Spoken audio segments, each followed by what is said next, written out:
Salam damai sejahtera untuk kita semuanya. Puji Tuhan, kita bertemu kembali dalam pembahasan pelajaran Sekolah Sabat bersama saya Pendeta Diel Sompotan.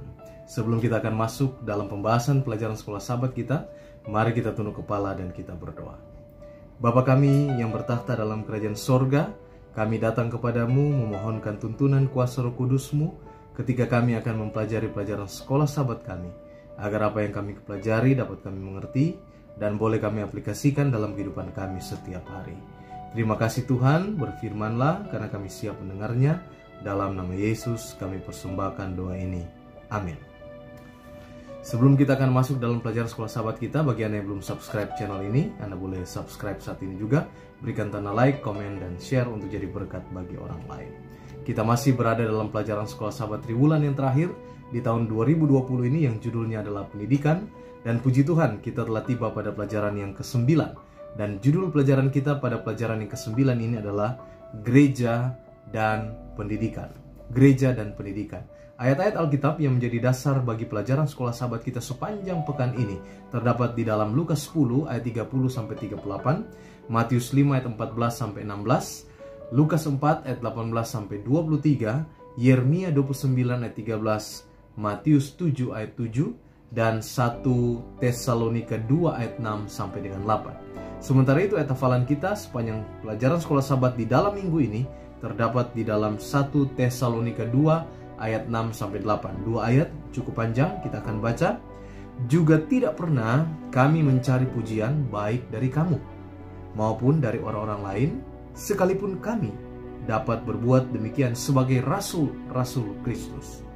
Tetapi kami berlaku ramah di antara kamu, sama seperti seorang ibu mengasuh dan merawati anaknya.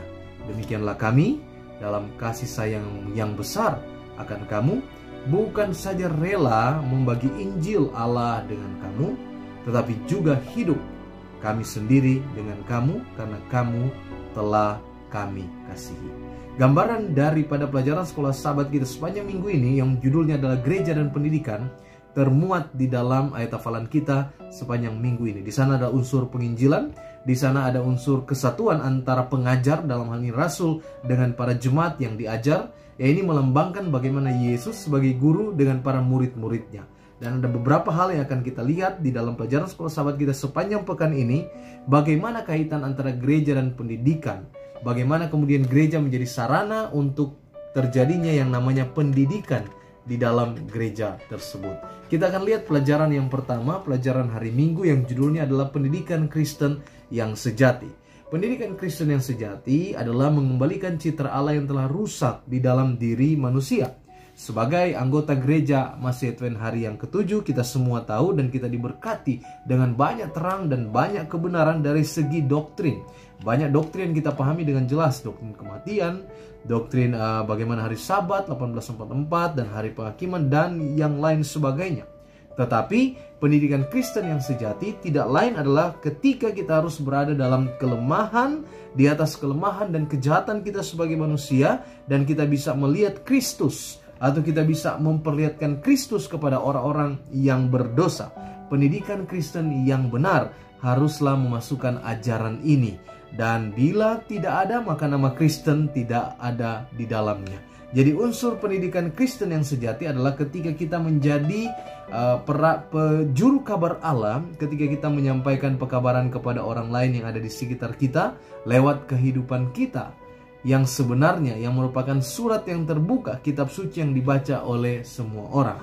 Oleh karena itu, judul pada pelajaran hari Senin adalah dipanggil untuk hidup terang. Mengapa penting sekali untuk kita hidup terang? Karena kita sementara menjalankan yang namanya pendidikan Kristen yang sejati. Pendidikan Kristen yang sejati hanya akan terwujud ketika yang melakukan ini adalah mereka yang hidup di dalam terang. Mereka yang hidup di dalam terang. Apa maksudnya? Kita baca sama-sama di dalam Matius 5 ayat 14-16. Ada dua ayat yang merupakan ayat yang sangat tepat untuk menggambarkan bagaimana saudara dan saya, kita semua ini adalah dipanggil untuk hidup di dalam terang. Kamu adalah terang dunia. Kota yang terletak di atas gunung tidak mungkin tersembunyi. Lagi pula orang tidak menyalakan pelita lalu meletakkannya di bawah gantang. melainkan di atas kaki Dia sehingga menerangi semua orang di dalam rumah itu. Demikianlah hendaknya terangmu bercahaya di depan semua orang, supaya mereka melihat perbuatanmu yang baik dan memuliakan Bapamu yang di sorga.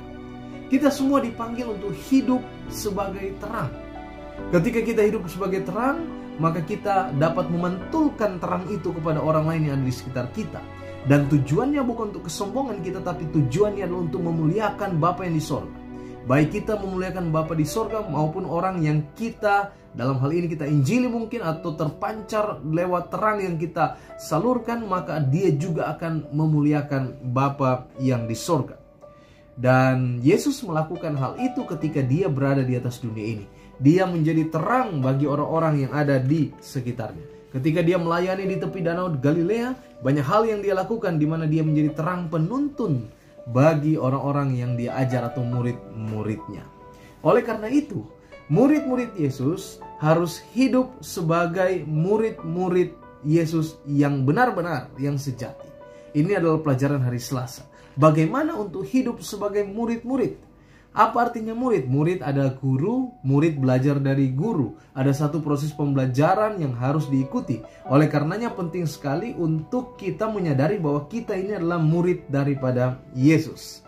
Dan gereja di dalam hal ini menjadi satu kekuatan di dalam pendidikan Kristen, karena lewat gereja maka murid bisa belajar daripada Yesus Kristus. Yesus memanggil murid-murid yang pertama, dan Yesus memberikan kesempatan bagi mereka untuk menjadi pelayan-pelayan juga bagi orang lain. Mereka diberikan tantangan oleh Yesus bagaimana tadi untuk menjadi terang dan garam dunia bagi orang lain. Kita ketahui bersama bahwa Yesus dengan murid-muridnya ini hanya kurang lebih 3 tahun. Selama 3 tahun itu murid-murid memperhatikan Yesus sebagai guru yang menghidupkan satu pengajaran yang ideal. Apa yang dia katakan itu dia hidupkan di dalam kehidupannya. Dan ini menjadi satu tantangan besar bagi kita untuk kita juga menghidupkan apa yang kita ajarkan. Saya ingin membaca kutipan Roh Nubuat Ellen G. White dalam buku Alpha dan Omega jilid 6 halaman 477. Disebutkan di sana, perintah juru selamat kepada murid-murid meliputi segala orang percaya dalam Kristus sampai akhir zaman.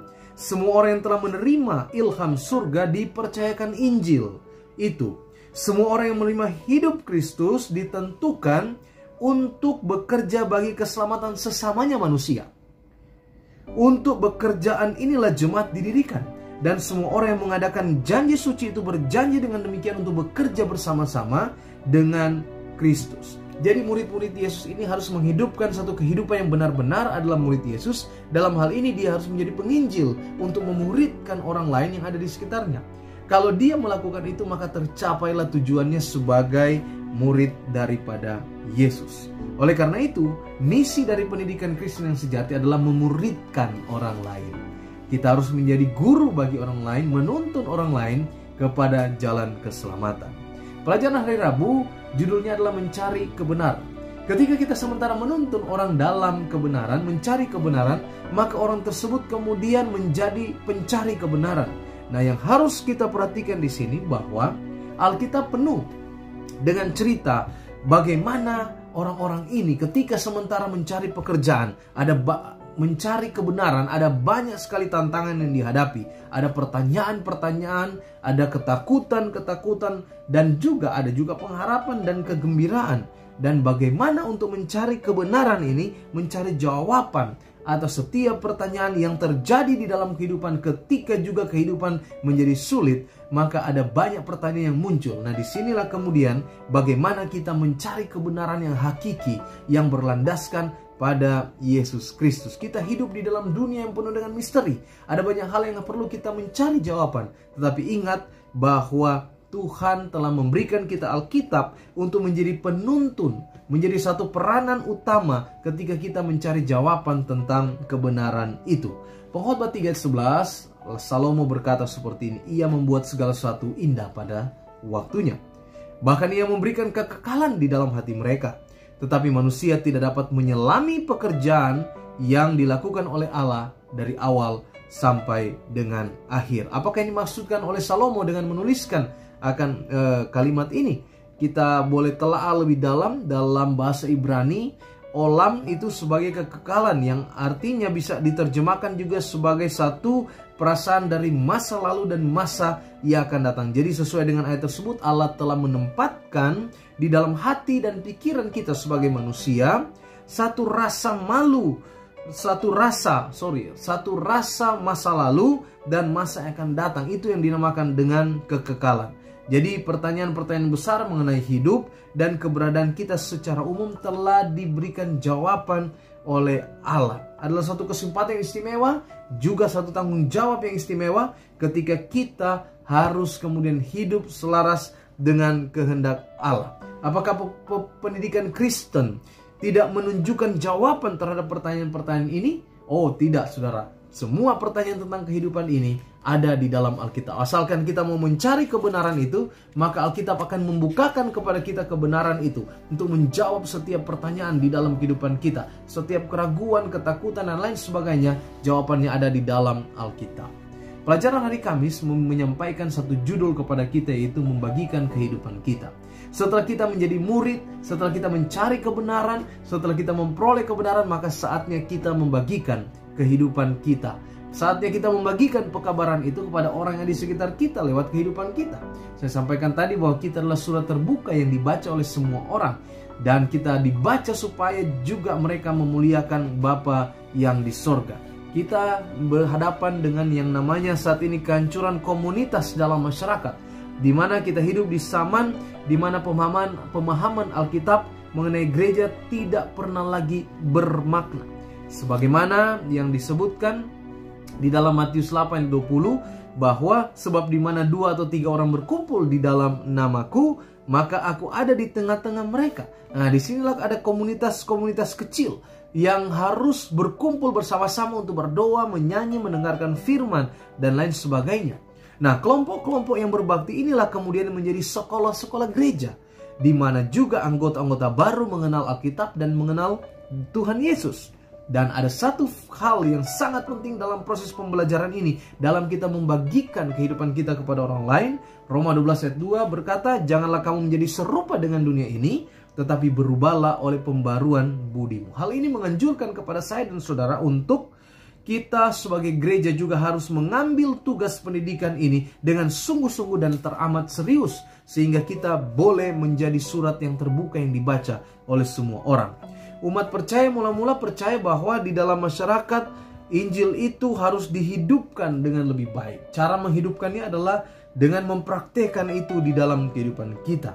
Nah, Paulus menyampaikan kepada kita satu hal yang penting, menegaskan bahwa Injil Allah itu adalah segalanya. Kuasa dari salib, kebangkitan Yesus, janji kedatangan Tuhan, itu adalah berita yang besar bahwa Injil itu menyelamatkan banyak orang. Oleh karenanya dengan kehidupan kita, dengan melihat anugerah yang dituliskan di dalam Alkitab, bagaimana kita perlu membagikan kehidupan kita ini kepada orang lain, sehingga mereka dapat memuliakan Bapa yang di dalam kerajaan sorga.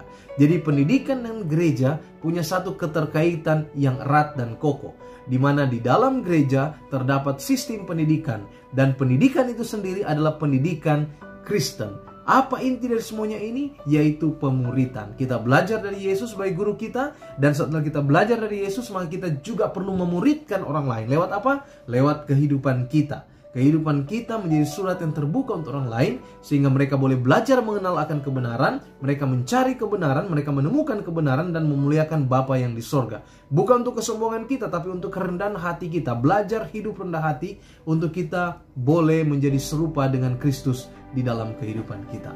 Demikianlah pelajaran sekolah sahabat kita sepanjang minggu ini. Tuhan kiranya memberkati kita semua adalah doa dan harapan saya. Amin.